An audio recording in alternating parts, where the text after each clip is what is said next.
जब लग गुरु मिले न साचा, तब लग गुरु करो 10 पांचा। क्या गुरु बदल सकते हैं? क्या गुरु बदलने से पाप लगता है? अध्यात्म के इस मैदान में आखिर सही गुरु कौन है? गीता जी में वर्णित तत्वदर्शी संत कौन है? इन सभी प्रश्नों के उत्तर जानने के लिए अवश्य सुनिए जगत गुरु तत्वदर्शी संत रामपाल जी महाराज के मंगल प्रवचन। आपने जो चाहिएगी वस्तु वो अवश्य देगा, बिन मांगे देगा, पर देगा वही जो आपको हानिकारक ना हो। फिर क्या बताया? दूसरा मरना ये है कि जैसे एक व्यक्ति नाइट सर्विस में जा रहा था और सुबह वापस आना था, घना जरूरी काम था और दुर्घटना होगी, वही मर गया। अब वो रात ने भी नहीं पड़ा था, इतना कंपलसरी काम मान रखा था, वो काम भी गया और आप भी गया। तो जब आप सत्संग की तरफ चलो तो ये सोच लो कि मान लिया आज मेरी मृत्यु हो जाए, क्योंकि मन तो पता नहीं कितने टांग अड़ाया करे, ये बिगड़ जाएगा, नूर रह जाएगा।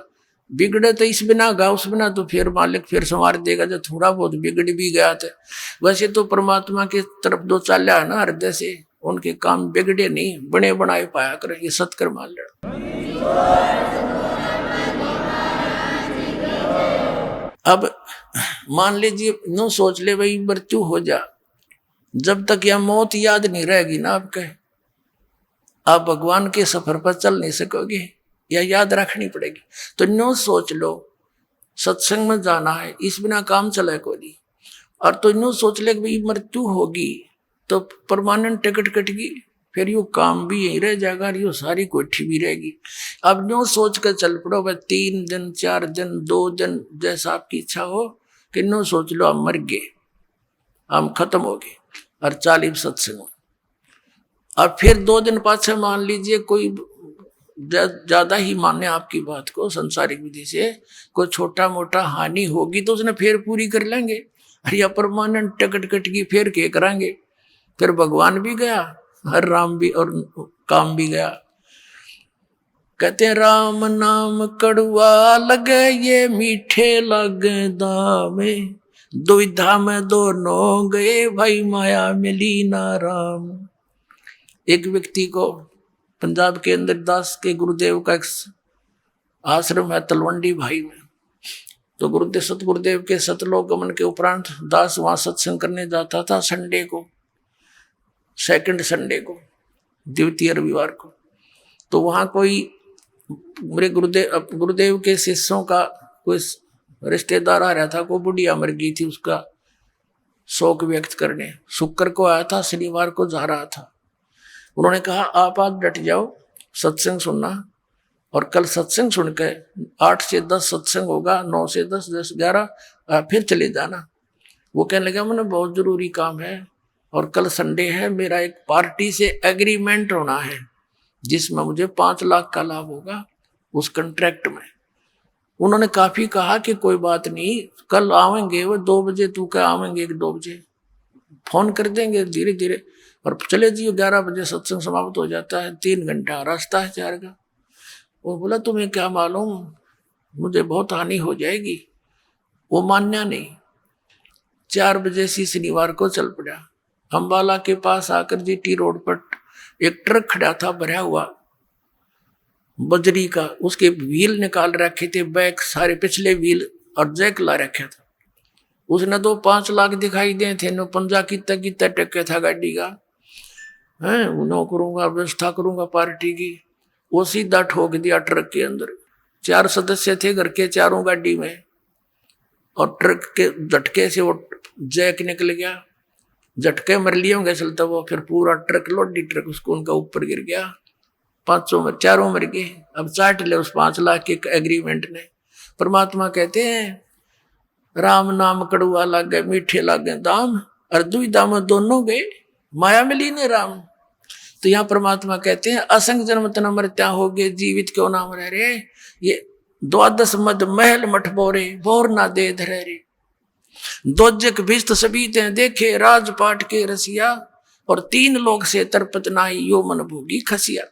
ये मन की इतनी गंदी आदत है यदि कोई एक सरपंच बन जाता है, नो सोचा चेयरमैन बनो, चेयरमैन बन जाता है तो नो सोचे एमएलए की बात बने, एमएलए बन जाता है तो नो सोचे मंत्री बनूं तो बात बने ना, तो क्या फायदा एमएलए में।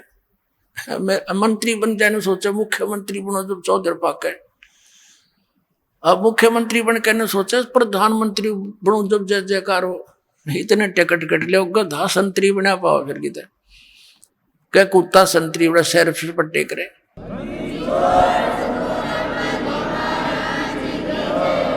अब परमात्मा ने बताया कि जो काम करने का था उसके आसपास भी कोई ना, कहते हैं दो जग भिष्ट सभी ते देखे राजपाट के रसिया, और तीन लोग से तरपत नाही ये मन भोगी खसिया। फिर यह निष्कर्ष देते हैं लास्ट की 4 पंक्तियों में कि सतगुरु मिले तो इच्छा बेटे, यानी कोई परम संत मिलेगा तो ये काल की ये काट देगा परों को, ये बकवाद कर रहा है। सतगुरु मिले तो इच्छा मेटे पद मिल पदे समाना, और चल हंसा उस लोक पठाऊं जो आदि अमर अस्थाना। कहते सतगुरु मिले तो इच्छा मेटे पद मिल पदे समाना। गीता जी अध्याय नंबर 15 के श्लोक नंबर 4 में कहा कि तत्वदर्शी संत की प्राप्ति के पश्चात परमेश्वर के उस परम पद की खोज करनी चाहिए, जहां जाने के बाद साधक फिर लौटकर कभी संसार में नहीं आते। तो ये जो संतों की अमर वाणी है, ये वो सूक्ष्म वेद है, और इसका समझना बालकों का काम नहीं था। ये दास पर बेर करी परम पिता परमेश्वर कबीर साहब ने, परमेश्वर ने, तभी इनके गूढ़ रहस्यों का ज्ञान दास के हृदय में भरा। यहाँ पद मिल पदे समाना 2 पद हैं, इन दोनों के यहाँ अर्थ कैसे हैं?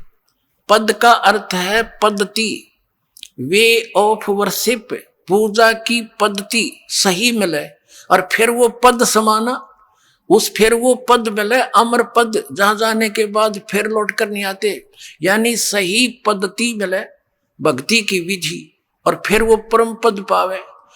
कहते हैं सतगुरु मिले तो इच्छा मेटे पद मिल पदे समाना, और चल हंसा उस लोक पठाऊं जो आदि अमर अस्थाना।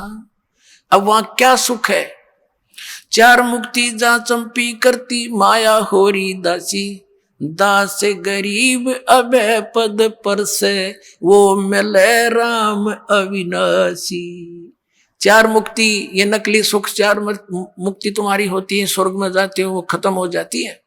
वो सुख तुम्हारे चरणों में सतलोक में सदा पड़ा रहेगा, और वो परम अक्षर ब्रह्म मिलेगा जो हम साधना बताएंगे। बोलो सतगुरुदेव की।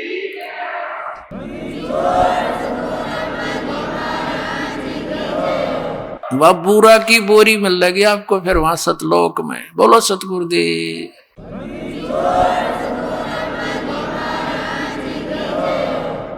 परम पिता परमात्मा पूर्ण ब्रह्म सर्व सृष्टि रचनहार कबीर देव कबीर साहेब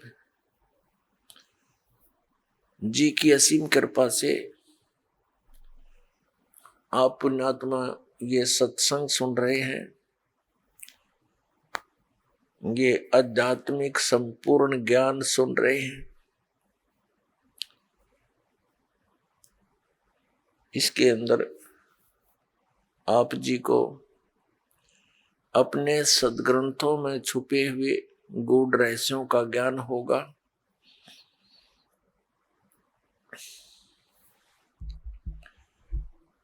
और सत्संग में आने से प्राणी को पता चलता है कि मनुष्य जीवन का क्या उद्देश्य है। सत्संग के अंदर बहुत ही पुण्यकर्मी प्राणी ही आया करते हैं। सत्संग में पता चलता है कि मानुष जन्म पाके जो नहीं रटे हरि नाम, और जैसे कुआ जल बिना बनवाया क्या काम। परमात्मा हमें याद दिलाते हैं, मनुष्य जीवन प्राप्त करके यदि प्राणी परमात्मा की भक्ति नहीं करता, उसका जीवन ऐसे व्यर्थ है जैसे जिस कूप में जिस कुएं में जल ना हो, बाकी उसकी सारी स्ट्रक्चर खड़ा हो, पक्का कुआ कर रखा हो, बढ़िया उसके ऊपर बाल्टी रखी हो, लेकिन जल नहीं है तो यूजलेस है। ठीक इसी प्रकार मनुष्य जीवन प्राप्त प्राणी यदि परमात्मा की भक्ति नहीं करते हैं तो उनका जीवन उस कूप रहित, उस जल रहित कूप के तुल्य है। अब उस कुएं का नाम कुआ अवश्य है, लेकिन गुण कुएं के नहीं है। ठीक इसी प्रकार जो मनुष्य शरीरधारी प्राणी परमात्मा की भक्ति नहीं करता, उसका नाम मनुष्य अवश्य है, लेकिन गुण मनुष्य के नहीं है। अपने आत्माओं हम देखते हैं कि परमात्मा के चाहने वाली पुण्यात्माओं की कमी नहीं। जहां भी जिस संत के पास देखते हैं लाखों की संख्या में ये पुण्यात्मा कल्याण कराने के लिए, कल्याणार्थ वहां पहुंच जाते हैं। और जो भी वो गुरुदेव साधना बताते हैं, क्रियाएं बताते हैं, वो श्रद्धालु पूर्ण श्रद्धा के साथ करते हैं। और जो बिल्कुल भक्ति नहीं करते उनकी भी कमी नहीं। पुण्यात्मा जो भक्ति बिल्कुल नहीं करते वो तो बिल्कुल अपना मनुष्य जीवन का नाश कर ही रहे हैं। साथ में जो भक्ति कर रहे हैं और शास्त्र विधि त्याग कर मनमाना आचरण करते हैं, अज्ञानी गुरुओं के पास बैठे हैं, तो वो भी बहुत बड़े धोखे में हैं। वो भी अपना जीवन नाश कर रहे हैं। तो पुण्यात्मा परमात्मा के पाने के लिए प्रयत्नशील प्राणी इस बात से परिचित होता है कि परमात्मा गुरु के बिना नहीं मिल सकता, इसलिए गुरुओं की आवश्यकता पड़ी। और गुरु बनाने के लिए हम इन महापुरुषों के पास पहुंच गए। पुण्यात्माओं विशेषकर भारतवर्ष में बहुसंख्या के अंदर साधक साधना कर रहे हैं। चाहे कोई मंदिर में जाकर, चाहे कोई व्रत रख के हनुमान की चालीसा पढ़ के, या कोई भगवान शंकर श्री कृष्ण जी की भक्ति करके, या कोई तीर्थ आदि पर जाकर कोई ना कोई साधना वो कर ही रहा है, या फिर कोई गुरु बना के। और हम देखते हैं इतनी बहुसंख्या में जहां भक्ति कर रहे हो इंसान, तो एक विशेष परिवर्तन होना चाहिए समाज के अंदर, लेकिन कोई परिवर्तन नहीं। प्रत्येक बुराई बढ़ती जा रही है, हाहाकार मच रहा है। तो इसका कारण क्या है? इसका कारण है जो साधनाएं भक्तजन कर रहे हैं उनसे उनको परमात्मा से मिलने वाली राहत प्राप्त नहीं हो रही, जिस कारण से वे उन्हीं बुराइयों को करना प्रारंभ कर देते हैं जो एक भक्त ने नहीं करनी चाहिए। वो कौन कौन सी बुराइयां हैं? शराब पीना, मांस खाना, और धनी बनने के लिए रिश्वत लेना, और टेंशन समाप्त करने के लिए गुटी लगाना। तो जिस कारण से बुराई बढ़ रही है, घट नहीं रही। परमात्मा की भक्ति करने वाले प्राणी को परमात्मा का लाभ विशेष मिलना प्रारंभ हो जाता है, और उसको फिर एक विशेष ज्ञान होता है कि यदि तू ये बुराई करेगा तो तुझे इन आपत्तियों का सामना करना पड़ेगा। फिर वो इस डर से उन बुराइयों को नहीं करेगा कि ये पाप है, और फिर परमात्मा उसको एक विशेष लाभ देगा। पुण्यात्मा जैसे राजा लोगों को हम बहुत शक्तिशाली मानते हैं, उनके ऊपर भी कोई आपदा आती है तो वो भी संतों के पास ही जाकर उसका निवारण करवाते हैं। तो इससे क्या सिद्ध हुआ कि कोई ऐसी शक्ति है जो हमें एक विशेष लाभ राहत दे सकती है। वो कौन है और कैसे वो राहत देता है, इसका ज्ञान संत जन ही बताया करते हैं। तो पुण्यात्माओं, आप जी को सत्संग प्राप्त नहीं हुआ, और जिसको आप सत्संग जानकर ग्रहण किए हुए हो वो कोरा ज्ञान है। क्योंकि जो हमारे सदग्रंथों में प्रमाण नहीं है तो वो शास्त्र विरुद्ध ज्ञान है, शास्त्र विरुद्ध साधना है, उसका कोई लाभ नहीं। अब पहले क्या कारण रहा कि हमारे जो धर्म गुरु थे वो संस्कृत अवश्य जानते थे, लेकिन अध्यात्म ज्ञान शून्य था उनका। वे तत्व ज्ञानहीन थे और हैं अभी तक। हमारे धर्मगुरु कौन है? आचार्य, शंकराचार्य और अन्य मंडलेश्वर, ये सब हमारे धर्मगुरु हैं। ये संस्कृत के तो विद्वान थे, व्याकरण भी इनकी अच्छी दुरुस्त है, लेकिन अध्यात्म ज्ञान बिल्कुल नहीं। अपने आत्माओं, पवित्र हिंदू धर्म के ये आदरणीय धर्मगुरु हमें जो भी ज्ञान देते हैं, समझाया करते थे, या समझाते हैं, बताते हैं, वो कहते हैं कि हमने इनको सदग्रंथों से, पवित्र वेदों से, पवित्र श्रीमद् भगवत गीता से और पवित्र पुराणों से ये ज्ञान तुम्हें सुनाया है।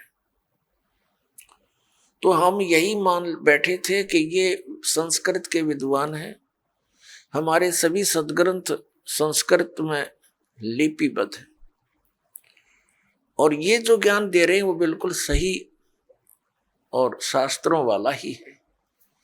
लेकिन अब इस दास को पता चला, क्योंकि इस दास की आंखें बन गई, वो तत्व ज्ञान वाली आंखें दुरुस्त हो गई।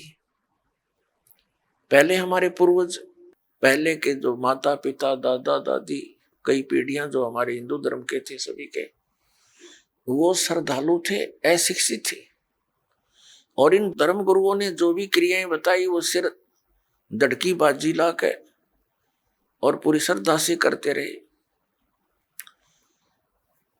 तो पुण्यात्माओं, आज हम इस योग्य कर दिए परमात्मा ने कि हम इन सदग्रंथों को अब स्वयं देखेंगे।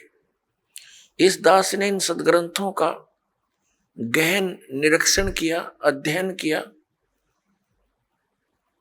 तो उसमें क्या पाया कि हमारे जितने भी धर्मगुरु, हिंदू धर्म के धर्मगुरु, ऋषि, महर्षि, ये मंडलेश्वर, महंत, संत, ये सभी लोक वेद सुना रहे हैं, दंत कथा सुनाया करते हैं। इनके पास शास्त्र अनुकूल ज्ञान नहीं है। ये वेदों, गीता और पुराणों के विपरीत ज्ञान हमें दे रहे हैं, और नाम इन्हीं सदग्रंथों का ले रहे हैं।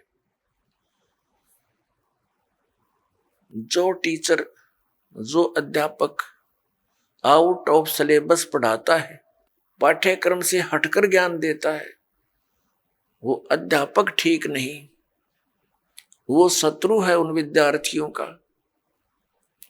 और यही कारण रहा पुण्यात्माओं, शास्त्र विधि को त्याग कर मनमाना आचरण करवा कर इन हमारे धर्म गुरुओं ने हमारे सभी पूर्वज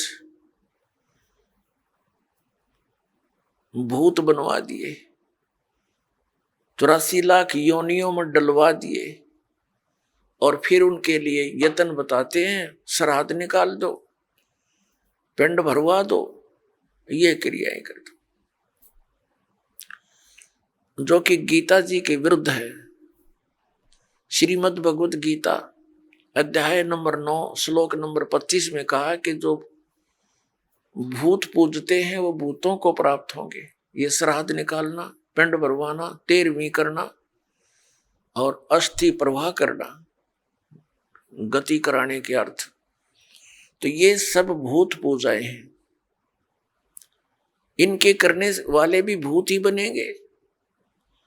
देवताओं की पूजा करने वाले देवताओं को प्राप्त होंगे, पितरों की पूजा करने वाले पितर बन जाएंगे। गीता ज्ञानदाता कहता है कि मेरी भक्ति करने वाला मुझे प्राप्त होगा। तो हमने भगवान की भक्ति त्याग कर ये भूत पूजा शुरू कर दी, श्राद्ध आदि निकालना, जिस कारण से हम शास्त्रीय विधि त्याग का मनमाना आचरण करते रहे और महान कष्ट को उठाते रहे। अपनात्मा अध्यापक किसे कहते हैं, टीचर किसे कहते हैं? अध्यापक अपने जॉब का मास्टर होता है, उसको टीचर बोलते हैं, अध्यापक कहते हैं, मास्टर कहते हैं। जो जिन धर्म गुरुओं को समाज ने खुली छुट्टी दे दी कि तुम सदग्रंथ पढ़ो और हमें सुनाओ और हमें वो परमात्मा का ज्ञान जो सदग्रंथों में विद्यमान वो बताओ, उनको फ्री कर दिया, उनको दक्षिणा देनी शुरू कर दी कि अपना निर्वाह भी करते रहो दक्षिणा से और फ्री हो तुम, पढ़ो अच्छी तरह इन सदग्रंथों और हमें बताओ।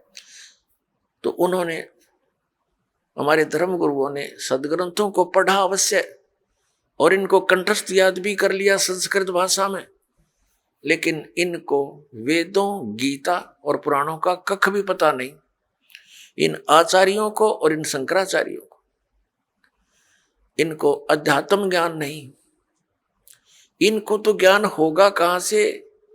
जिन भगवानों को ये पूजते हैं हमारे आचार्य और धर्म शंकराचार्य, और हमें उन्हीं को पूजने की सलाह देते हैं कि ये भगवान है। कौन? श्री ब्रह्मा, श्री विष्णु, श्री शंकर भगवान आदि।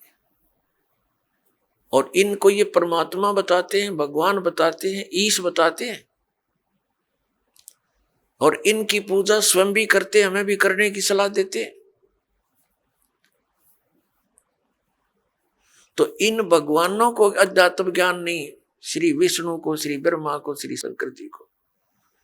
तो हमारे धर्म गुरुओं को, शंकराचार्यों को, आचार्यों को ज्ञान कहां से होगा? अपनात्मा इस कंसेप्ट को क्लियर करने के लिए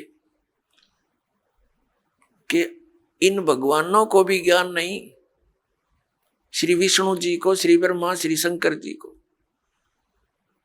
और दुर्गा को भी कंप्लीट ज्ञान नहीं, श्री देवी जी को भी, और ब्रह्म, इस जिसको ये परम ब्रह्म बोलते हैं, ये है तो ब्रह्म सरपुरुष, इसको भी कंप्लीट ज्ञान नहीं। अपने आत्माओं ये बड़ा विवाद का विषय बन जाएगा यदि इस वाक्य को यही छोड़ दिया और प्रमाण ना दिखाए। प्रथम तो आपको 19 पुराणों में आप ये दास दिखाएगा कि ब्रह्मा और विष्णु और शंकर ये भगवान नहीं है, ये ईश नहीं है, और ये हमें हमारे धर्मगुरु शंकराचार्य और आचार्य ये मंडलेश्वर ये कहते ये भगवान है। तो इन्होंने हमारे साथ कितना धोखा किया है। प्रथम तो ये दिखाते हैं कि श्री विष्णु, श्री ब्रह्मा और श्री शंकर जी को, और सतयुग से लेकर आज तक के गुरुओं ब्राह्मणों को, ये शंकराचार्य और आचार्य सारे ब्राह्मण ही है। ब्राह्मण पुण्यात्माओं को जाति सूचक नहीं है। ब्राह्मण वो व्यक्ति है जो अध्यापक पद पर विराजमान है, जो उस कर्म को कर रहा है। जैसे 4 वर्ण बनाए, ब्राह्मण, वैश्य, अक्षत्रिय और शूद्र।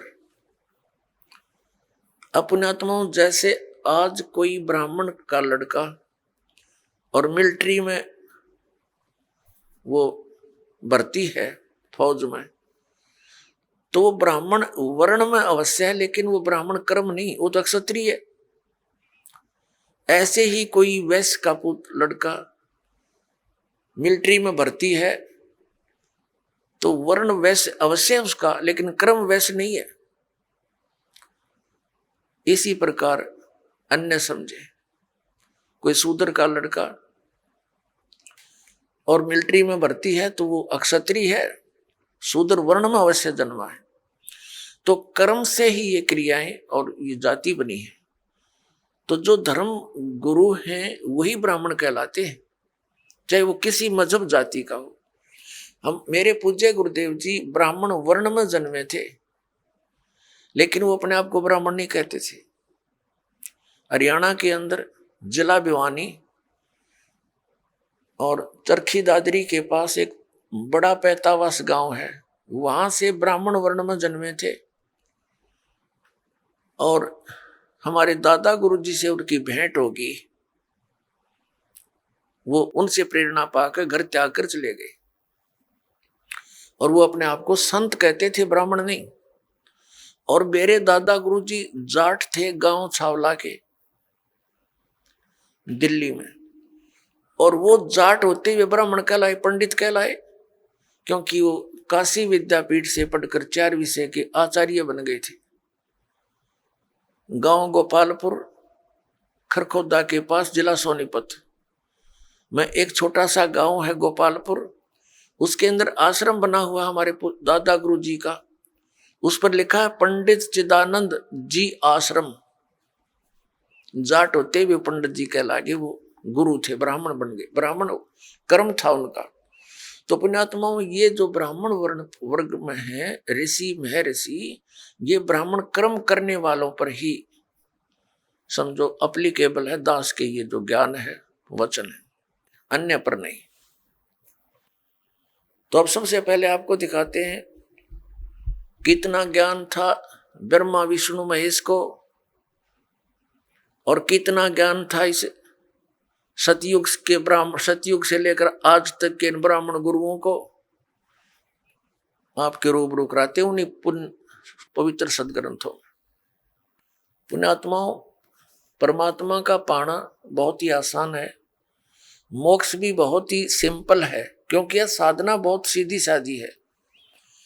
हमें ज्ञान न होने से हमारे कोई इन्होंने गलत मार्गदर्शन कर दिया, जिस कारण से हम परमात्मा नहीं प्राप्त कर सके, मोक्ष प्राप्ति नहीं हुई।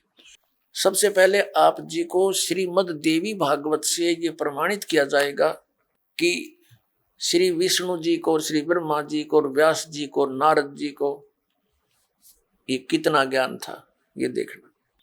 श्रीमद् देवी भागवत, सचित्र मोटा टाइप, केवल हिंदी, गीता प्रेस गोरखपुर से प्रकाशित है। श्रीमद् देवी भागवत, संपादक हनुमान प्रसाद पोदार, चिमनलाल गोस्वामी।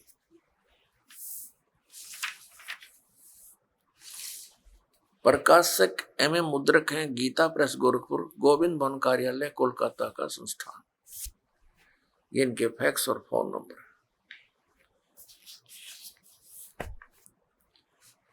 ये देखिएगा 28 नंबर पृष्ठ पे, ये पहला स्कंद है, संक्षिप्त देवी भागवत पहला स्कंद। नारद जी ने कहा, ये नारद जी और व्यास जी की गोष्ठी हो रही है। नारद जी ने कहा, व्यास जी तुम इस विषय में जो पूछ रहे हो ठीक ही प्रश्न मेरे पिताजी ने भगवान श्री हरि से किया था। देवा अधिदेव भगवान जगत के स्वामी हैं। लक्ष्मी जी उनकी सेवा में उपस्थित रहती हैं। दिव्य कौस्तुमणि उनकी शोभा बढ़ाती है। वे शंख चक्र गदा लिए रहते हैं, पीतांबर धारण करते हैं, 4 भुजाएं। वे चराचर जगत के आश्रयदाता हैं। जगत गुरु एवं देवताओं के भी देवता हैं। ऐसे जगत प्रभु भगवान श्री हरि महान तप कर रहे थे, उनकी समाधि लगी थी। यह देखकर मेरे पिता ब्रह्मा जी को बड़ा आश्चर्य हुआ। अतः उन्होंने उनसे जानने की इच्छा प्रकट की। ब्रह्मा जी ने पूछा, प्रभु आप देवताओं के अध्यक्ष, जगत के स्वामी और भूत भविष्य एवं वर्तमान सभी जीवों के एकमात्र शासक है। भगवान फिर आप क्यों तपस्या कर रहे हैं और किस देवता की आराधना में ध्यान मगन है? मुझे असीम आश्चर्य तो यह हो रहा है कि आप देवेश्वर एवं सारे संसार के शासक होते हुए भी समाधि लगाए बैठे हैं। ब्रह्मा जी के विनीत वचन सुनकर भगवान श्री हरि यानी विष्णु जी कहने लगे। अब हम 29 पृष्ठ पर आ गए। पहला सकल। श्री हरि ने उनसे कहने लगे, ब्रह्मन सावधान होकर सुनो। विष्णु जी बताने लगे ब्रह्मा जी को, मैं अपने मन का विचार व्यक्त करता हूं। देवता, दानव, मानव सब यही जानते हैं कि तुम सृष्टि करते हो, मैं पालन करता हूं और शंकर संहार किया करते हैं। किंतु फिर भी वेद के पारगामी पुरुष अपनी युक्ति से यह सिद्ध करते हैं कि रचने, पालने और संहार करने की यह योग्यता जो हमें मिली है, इसकी अधिष्ठात्री शक्ति देवी हैं। वे कहते हैं कि संसार की सृष्टि करने के लिए तुम में राजसी शक्ति का संचार हुआ है, मुझे सात्विक शक्ति मिली है और रुद्र में तामसी शक्ति का आविर्भाव हुआ है। उस शक्ति के अभाव में तुम इस संसार की सृष्टि नहीं कर सकते, मैं पालन करने में सफल नहीं हो सकता और रुद्र संहार कार्य करने होने में भी, रुद्र से संहार कार्य होना भी संभव नहीं। ब्रह्मा जी हम सभी उस शक्ति के सहारे यानी दुर्गा के सारे ही अपने कार्य में सदा सफल होते। सुवर्त प्रत्यक्ष और परोक्ष दोनों उदाहरण में तुम्हारे सामने रखता हूं, सुनो। यह निश्चित है कि उस शक्ति के अधीन होकर ही मैं इस शेष नाग की सैया पर सोता और सृष्टि करने का अवसर आते ही जाग जाता हूं। मैं सदा तप करने में लगा रहता हूं, उस शक्ति के शासन से कभी मुक्त नहीं रह सकता। मैं सदा तप करने में लगा रहता हूं, ये ध्यान रखना। उस शक्ति के शासन से कभी मुक्त नहीं रह सकता। कभी अवसर मिला तो लक्ष्मी के साथ सुखपूर्वक समय बिताने का सौभाग्य प्राप्त होता है। मैं कभी तो दानवों के साथ, राक्षसों के साथ युद्ध करता हूं। अखिल जगत को भय पहुंचाने वाले दैत्यों के विकराल शरीरों को शांत करना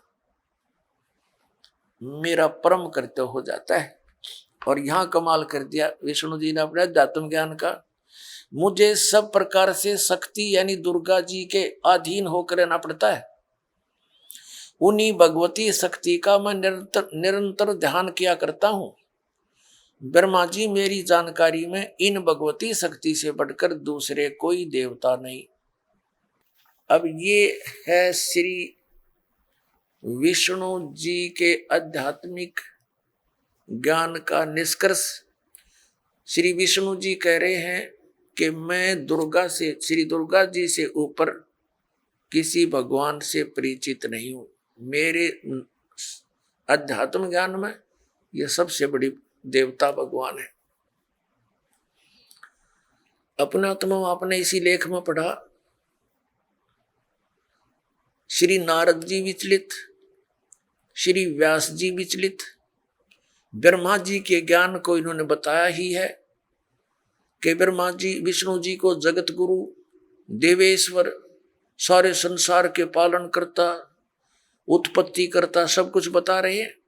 और ये क्या निष्कर्ष दे रहे हैं विष्णु जी कि मैं तो दुर्गा के अधीन हूं और घोर तप करता हूं। ये तप करके क्या करते हैं, बैटरी चार्ज कर लेते हैं, फिर राक्षसों के साथ लड़ते हैं, फिर इनकी बैटरी डिस्चार्ज हो जाती है, सिद्धियों से लड़ते हैं। और फिर ऐसे चार्ज करते हैं। अब विष्णु जी ने तो बता दिया कि दुर्गा से ऊपर मैं किसी को नहीं जानता, मैं दुर्गा की भक्ति करता हूं।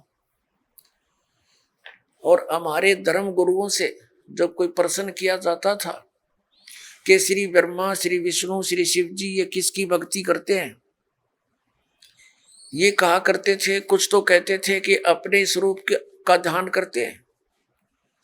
कोई कहता था कि शंकर भगवान श्री राम की पूजा करता है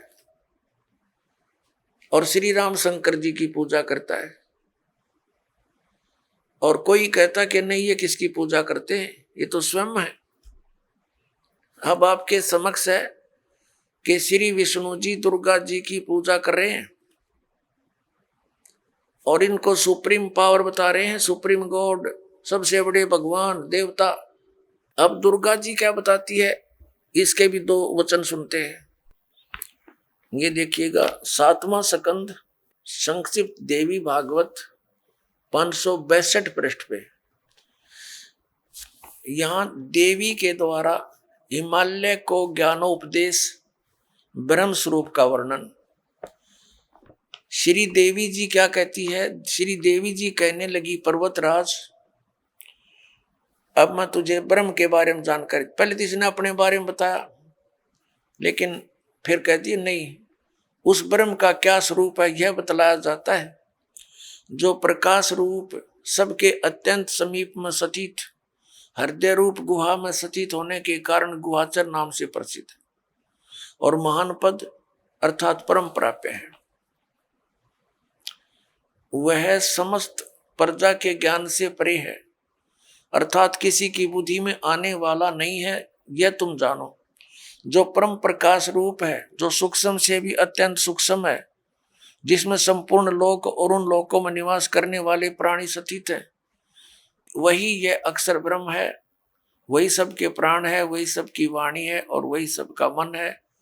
वह यह परम सत्य और अमृत अविनाशी 563 पृष्ठ पा रहे हैं, 7वां स्कंद पढ़ रहे हैं। वह अमृत अविनाशी तत्व है, सौम्य।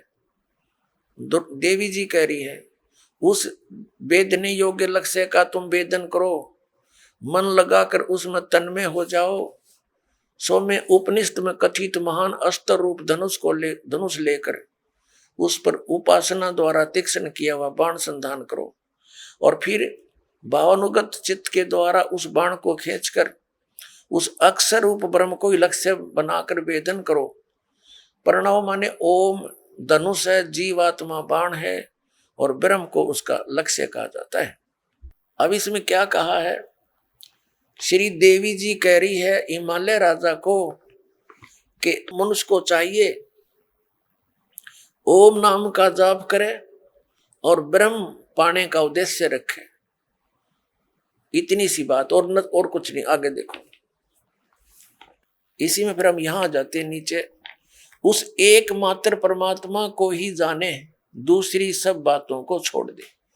अब देवी जी दुर्गा जी अपनी साधना को भी कहती है वो भी छोड़ दो, केवल एक उसी परमात्मा की भक्ति करो। यही अमृत रूप परमात्मा के पास पहुंचाने वाला पुल है। संसार समुद्र से पार होकर अमृत स्वरूप परमात्मा को प्राप्त कराने का यही सुलभ साधन है। यह कहा कि इस आत्मा का ओम के जप के साथ ध्यान करो, इससे अज्ञान में अंधकार से सर्वथा परे और संसार समुद्र से पार जो ब्रह्म है उसको पा जाओगे, तुम्हारा कल्याण।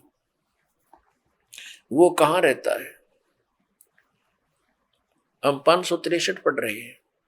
वह यह सब का आत्मा ब्रह्म ब्रह्मलोक रूप दिव्य आकाश में स्थित है। वह ब्रह्मलोक में रहता है, इसका सीधा सा अर्थ है। अपनात्मा, ये तो अध्यात्म ज्ञान हो गया दुर्गा जी का। ये क्या बता रही है, श्री देवी जी कह रही हिमालय राजा को कि और सब पूजाएं त्याग दे, केवल एक ब्रह्म की पूजा कर, उसका ओम नाम है, उस साधना से तू ब्रह्मलोक को प्राप्त होगा। अपनात्मा, श्री मद भगवत गीता जी का ज्ञान ब्रह्म ने ही दिया श्री कृष्ण जी में प्रवेश करके। अब वो ब्रह्म क्या बोलता है? श्रीमद् भगवत गीता अध्याय नंबर 8 के श्लोक नंबर 13 में कहता है कि ओम इति एकाक्षरम। ये देखिएगा, आपको इन सदग्रंथों से रूबरू करेंगे तभी आपको विश्वास होगा इस दास की बातों पर। यह है श्रीमद् भगवत गीता, जयदयाल गोविंद का इसके अनुवादक हैं, गीता प्रेस गोरखपुर से प्रकाशित। अध्याय नंबर 8 के श्लोक नंबर आपको 13 दिखाते हैं। अध्याय नंबर 8 श्रीमद् भगवत गीता, और यहां देखो 13वां श्लोक। ये 13वां श्लोक है। ओम इति एकाक्षरम ब्रह्म व्यवहारन माम अनुसमरण ये प्रयाति तजंदेहम स याति परमाम गतिम। अब गीता ज्ञान दाता ब्रह्म है, ये कहता है कि माम ब्रह्म, मुझ ब्रह्म का ओम इति एकाक्षरम, ये ओम यह एक अक्षर है, व्यवहारन अनुसमरण उच्चारण करके सुमन करता हुआ, ये प्रयाति तजंदेहम जो शरीर छोड़कर जाता है, स याति परमाम गतिम वो परम गति को प्राप्त होता है, जो ओम से मिलने वाली परम गति है। वो क्या है? वो श्री देवी जी ने स्पष्ट कर दिया कि ब्रह्मलोक प्राप्ति होगी। गीता जी अध्याय नंबर 8 के श्लोक नंबर 16 में स्पष्ट किया है कि ब्रह्मलोक पर्यंत ये सभी लोग पुनरावृत्ति में हैं, यानी वहां गए हुए प्राणी भी लौटकर संसार में आते हैं, जन्म मृत्यु समाप्त नहीं होती। ये देखिएगा, अध्याय नंबर 8 ही पढ़ रहे हैं हम श्रीमद् भगवत गीता का, और ये 16 नंबर है। हे अर्जुन, ब्रह्मलोक पर्यंत सब लोग पुनरावृत्ति में हैं। अब पुनरावृत्ति का इन्होंने यहाँ पर विश्लेषण किया सटार से, अर्थात जिनको प्राप्त होकर पीछे संसार में आना पड़े, ऐसे पुनरावृत्ति इसको कहते हैं। अपने आत्मा, अब ये ब्रह्म क्या बताता है? गीता अध्याय नंबर 4 के श्लोक नंबर 5 से 9 तक ये क्या कहता है कि अर्जुन तेरे और मेरे बहुत जन्म हो चुके हैं, तो नहीं जानता, मैं जानता। श्रीमद् भगवत गीता अध्याय नंबर 2 के श्लोक नंबर 12 में भी ये यही स्पष्ट करता है कि अर्जुन तू और मैं और ये राजा लोग पहले भी जन्मे थे, आगे भी जन्म होगा, ये ना सोच कि हम वर्तमान में ही हैं। और गीता जी अध्याय नंबर 10 के श्लोक नंबर 2 में ये खुद कहता है कि मेरी उत्पत्ति को ये देवता लोग, ऋषि लोग ये नहीं जानते, क्योंकि ये मुझ से उत्पन्न हुए हैं। अब ये ब्रह्म जो है इसको सरपुरुष भी कहते हैं, और कबीर परमेश्वर जी ने इसको काल भगवान कहा है, और इसने खुद गीता जी अध्याय नंबर 11 के श्लोक नंबर 32 में स्वीकारा है कि मैं काल हूं अर्जुन, और अब प्रवृत्त हुआ हूं। तो ये काल जो है ये गीता जी का ज्ञान दे रहा श्री कृष्ण जी में प्रवेश करके। श्री कृष्ण जी को तो पता ही नहीं मैंने गीता में बोला क्या था। पुण्यात्मा, इस दास के ये वचन आपको सारे उठ पटांग से लागेंगे एक बार तो, लेकिन धैर्य से सुनते रहना, प्रमाण देखोगे गदगद हो जाओगे, दांतों तो उंगली दबाओगे कि बैठा बैठा दिया हमारे आचार्य और शंकराचार्यों ने सारा गलत ज्ञान सुना के। कख भी नहीं पता इन आचार्यों शंकराचार्यों, हमारे हिंदू धर्म के गुरुओं को आज तक, ऋषि में ऋषियों को सतयुग से लेकर आज तक इनको कख भी पता नहीं वेदों और गीता का। अब आपको दिखाते हैं श्रीमद् भगवत गीता, इसके अध्याय नंबर 2 का, अध्याय नंबर 2 श्रीमद् भगवत गीता श्लोक नंबर 12। न तो ऐसा ही है कि मैं किसी काल में नहीं था, अथवा तू नहीं था, अथवा ये राजा लोग नहीं थे, और न ऐसा ही है कि इससे आगे हम सब नहीं रहेंगे। आगे देखो, ये देखिएगा, ये है गीता अध्याय नंबर 4 और श्लोक नंबर ये 5 है। यहां से इसका अनुवाद इन्होंने यहां किया है। हे परंतम अर्जुन, मेरे और तेरे बहुत से जन्म हो चुके हैं, उन सब को तू नहीं जानता, मैं जानता हूं। फिर यहाँ 9वें में क्या कहा कि ये 9वां श्लोक है 4थे अध्याय का। हे अर्जुन, मेरे जन्म और कर्म दिव्य अर्थात अलौकिक है। अब यहाँ क्या बताया है? अध्याय नंबर 2 के श्लोक नंबर 17 में कहा कि अर्जुन नाश रही तो उसको जान जिससे संपूर्ण जगत व्याप्त है। इस अविनाशी का विनाश करने में कोई भी समर्थ नहीं है। यानी गीता ज्ञान दाता से अन्य है कोई जो वास्तव में अविनाशी है। गीता जी अध्याय नंबर 15 के श्लोक नंबर 1 से 4 और 16-17 में इन 3 प्रभुओं की जानकारी, 3 पुरुषों की। अब पहले आपको अध्याय नंबर 10 का श्लोक नंबर 2 दिखाते हैं। ये देखिएगा, अध्याय नंबर 10 श्रीमद् भगवद गीता अध्याय 10 और श्लोक 2 में मेरी उत्पत्ति को ये जो भी ये लिखते हैं, प्रभाव माने उत्पत्ति को न देवता लोग जानते हैं न मैं ऋषिजन ही जानते हैं, क्योंकि मैं सब प्रकार से देवताओं का और महर्षियों का आदि कारण हूं। आइए अब हम उन श्रद्धालुओं के अनुभव जानते हैं जो जगत गुरु तत्वदर्शी संत रामपाल जी महाराज जी से दीक्षा प्राप्त कर चुके हैं तथा उनके द्वारा बताए गए भक्ति मार्ग पर चल रहे हैं। सर नमस्कार। नमस्कार सर। जी क्या नाम है आपका? बाल गोविंद कुमार। कहाँ से आए जी? रामगढ़ झारखंड से। संत रामपाल जी महाराज जी से नाम दीक्षा कब लिया आपने? मैं संत रामपाल जी महाराज की शरण में 30 जनवरी 2016 को गया। संत रामपाल जी महाराज जी से नाम दीक्षा लेने से पहले आप क्या भक्ति साधना करते थे? मैं सर शिव जी का कट्टर भक्त था, जो कि आज शिव जी को ये करने के लिए एक बड़ा मंदिर का निर्माण करवाएं, जो कि पूर्वजों ने आधा अधूरा कर रखा था। आज उसको हम कुछ दिन बाद उसको छोड़ दिए तो आज सारे जगत के लोग हमको, गांव वाले दूसने लग गए, बोलने लगे क्या यार तुमने तो आधी मंदिर जो बनी थी हम लोगों ने बनवाए थे, आज तुम उसको पूरा तो कर दिया लेकिन उसको फिनिश नहीं किया। गांव वाले और दूसरे गांव वाले हंसेंगे, तो ऐसा ठीक नहीं किया, तुम एक कोई गुरु के शरण में चला गया।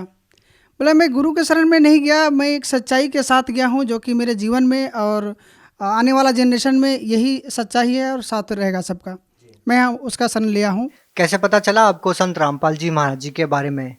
मेरे बड़े पापा के लड़के एक भगत जी हैं, उन्होंने पहले शरण में गए थे। उसके बाद वो हमको लगभग 2 साल तक बताएं कि बाबू कर लो भक्ति, परमात्मा आए हैं, अभी नहीं करोगे तो फिर पता नहीं कब तेरा जान छूट जाएगा, तो सारा जीवन व्यर्थ हो जाएगा, तेरा जन्म मरण का जो रोग है वो लगता ही रहेगा और तुम यहीं रह जाओगे।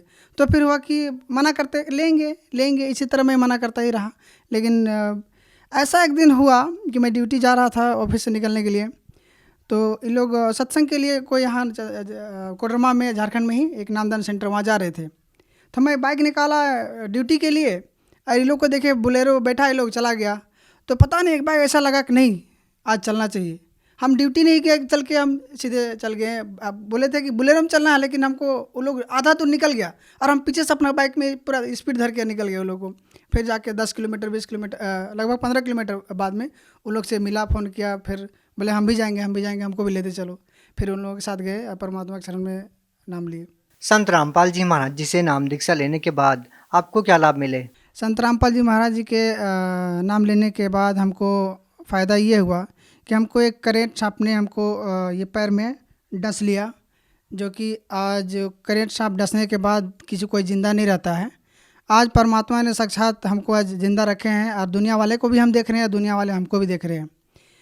बहुत सारे जगत के लोग मेरे घर आए, बोले नहीं जाओ ओझा के साथ झड़वा लो, डॉक्टर से दिखवा लो। तो ऐसे हम एक भगत जी रहते हैं, एक मेरे साथी रिम्स हॉस्पिटल जो झारखंड का जो सरकारी अस्पताल है उसमें रहते हैं। मैंने फ़ोन किया क्या करना है, तो उन्होंने बताया कि नहीं ऐसा कुछ नहीं है, परमात्मा के संत रामपाल जी महाराज के शरण में जो रहता है उसको तो खैर उनका दुनिया गवाह है कि आज तक उनके भक्तों के साथ कोई ऐसा खिलवाड़ नहीं हुआ है, जो हुआ है सच्चाई हुआ है। तो उन्होंने जब बताया तो हमको पूरा विश्वास लग गया कि नहीं, संत रामपाल जी महाराज की अगर भक्ति में अगर शक्ति है तो वाकई में हम जिंदा रहेंगे, नहीं तो नहीं रहेंगे। यहाँ तक कि मेरे पापा मेरे मम्मी बोले नहीं डॉक्टर को दिखवाओ, यहाँ जाओ वहाँ जाओ। हमने नहीं, कुछ नहीं करना है, जो करना है परमात्मा ने करेंगे। आज मैं आपके सामने साक्षात हूँ और दुनिया वाले को मैं सामने खड़ा हूँ। और क्या लाभ मिले सर? और सर एक बार मेरे बच्चे की लमसम 3 साल का है मेरा बच्चा, वो छत से पहले तल्ले की बिल्डिंग से नीचे गिरा, जबकि सीमेंटेड नीचे फर्श था, उसमें ये माथा का बल से वो नीचे गिरा, और हम उसको माथा ऐसे करके देखे तो यहाँ पे पूरा उसका गड्ढे गड्ढे निशान, खून जम गए थे।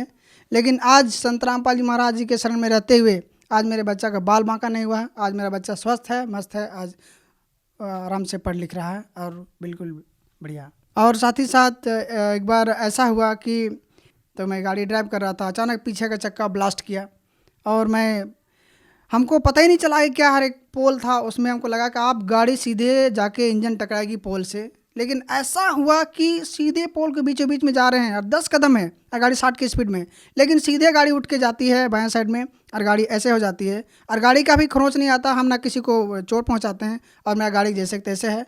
आज हम भी सुरक्षित हैं और 5 भक्त मेरे गाड़ी में थे। गाड़ी में लगभग 3 टन की लोड की हुई थी, वो भी स्वस्थ है, सब कुछ ठीक है और हम आज ठीक है, गाड़ी में भी कुछ नहीं हुआ, हमको भी कुछ नहीं हुआ।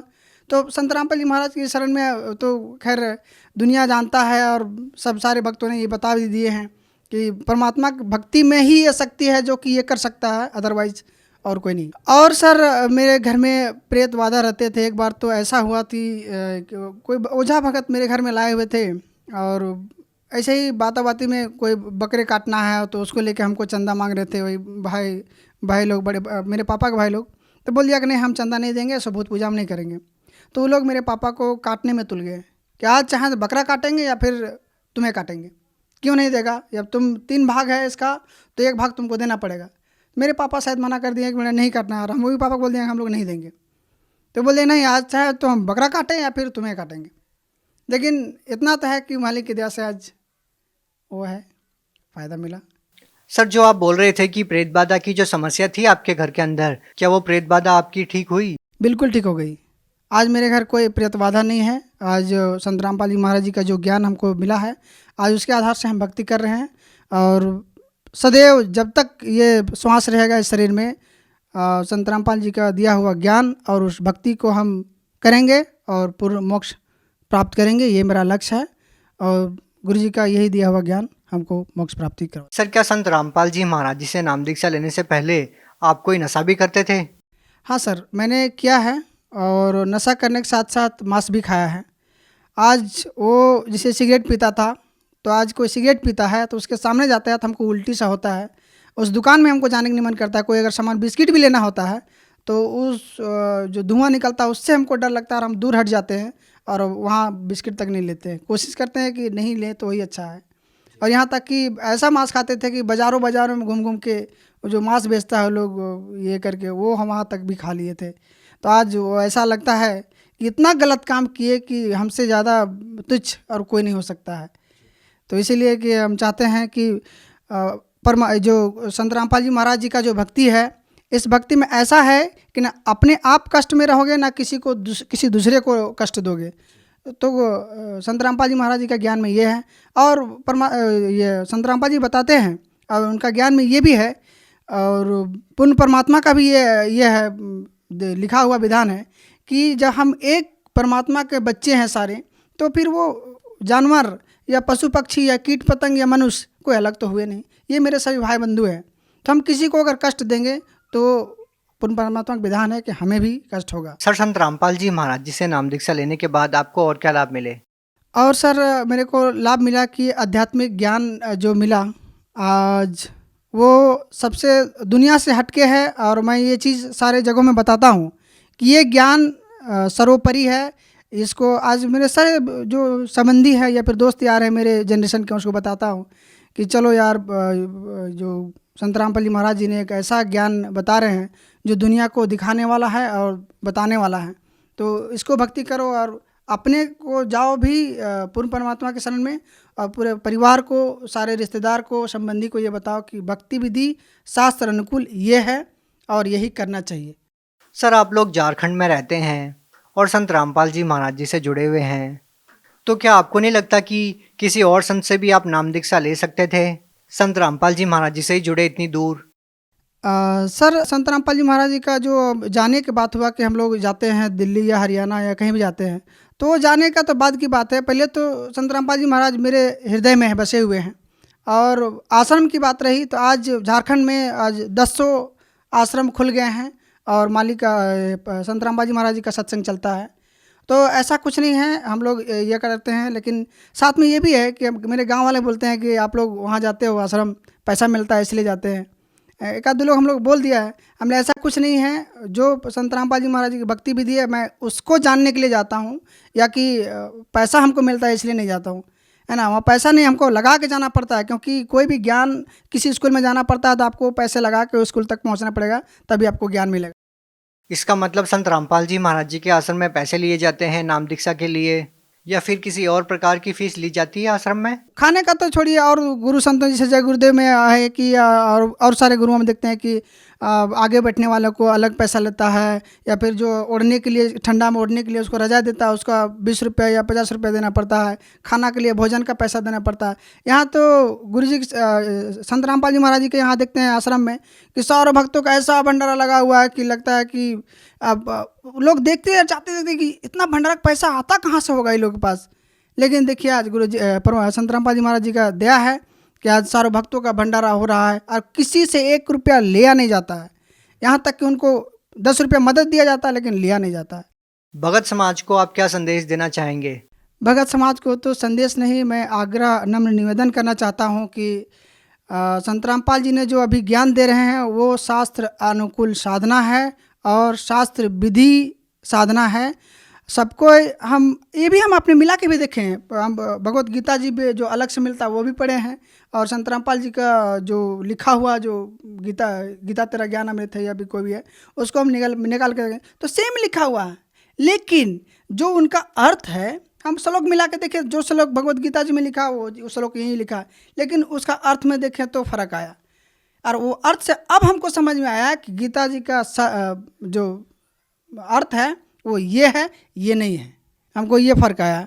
आपने कैसे पता किया कि कौन सा अर्थ सही है? सर जो शब्दार्थ होते हैं उनसे आप फर्क कर सकते हैं। ये तो सिंपली कोई भी अगर पढ़ लिया है तो शब्दार्थ, जैसे हिंदी इंटू इंग्लिश है, इसी तरह से संस्कृत टू हिंदी है, वो तो कोई भी आजकल 10th क्लास पढ़ लो तो शब्दार्थ करना जान जाता है। आज उसे इंग्लिश का पूरा ट्रांसलेट कर लेता है लोग शब्दार्थ के वजह से। तो हम भी उसी तरह से मिला के देखें और सही में वो सही चीज़ है।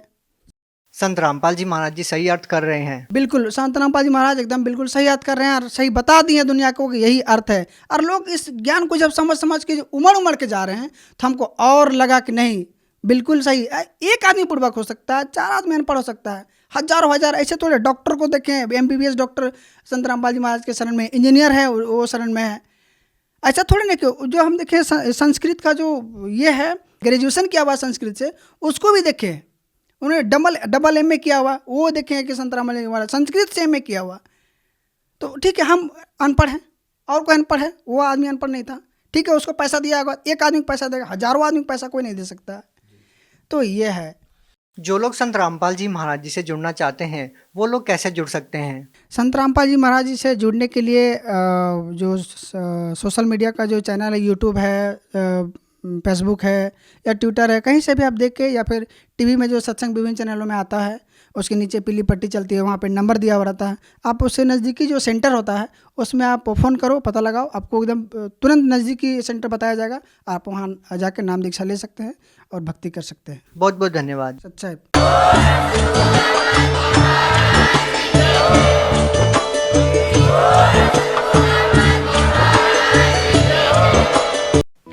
आप सुन रहे थे जगत गुरु तत्वदर्शी संत रामपाल जी महाराज के मंगल प्रवचन। अधिक जानकारी के लिए संपर्क करें